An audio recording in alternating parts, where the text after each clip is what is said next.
अब मुझे फ्रैंकली जात में इंटरेस्ट नहीं है, मुझे इंटरेस्ट न्याय में है।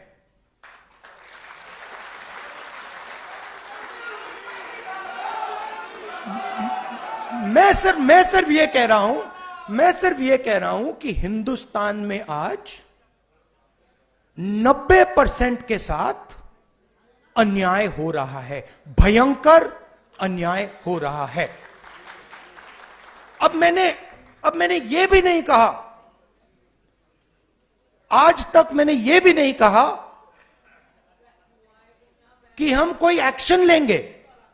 मैंने सिर्फ यह कहा है कि देखिए, यह पता लगाते हैं कि कितना अन्याय हो रहा है। इसका तो कोई एतराज नहीं होना चाहिए। अगर आपको चोट लगे और मैं आपसे कहूं, भैया शांत हो जाए जरा, और मैं आपसे कहूं कि देखिए इनको चोट लगी है, एक्सरे करा लीजिए, तो एक्सरे से किसी को इतराज तो नहीं होना चाहिए ना।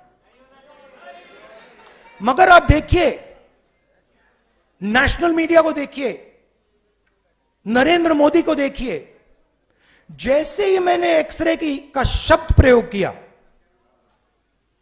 मैंने सिर्फ यह कहा कि टेस्ट करते हैं अन्याय कितना है, सारे के सारे खड़े हो गए। देश को तोड़ने की कोशिश हो रही है, देश को बांटने की कोशिश हो रही है। एक्सरे से क्या बटेगा, कैसे बटेगा? एक्सरे से सिर्फ 90% को यह पता लगेगा कि उनकी भागीदारी कितनी है। अब सारे के सारे देशभक्तों को यह अच्छा लगना चाहिए। देशभक्त क्या चाहता है? देशभक्त देश में न्याय चाहता है। देशभक्त अन्याय थोड़ी चाह सकता है। देशभक्त चाहता है कि हिंदुस्तान आगे बढ़े, देशभक्त चाहता है कि हिंदुस्तान एक दिन सुपर पावर बने, जो भी जैसे भी आप कहना चाहो।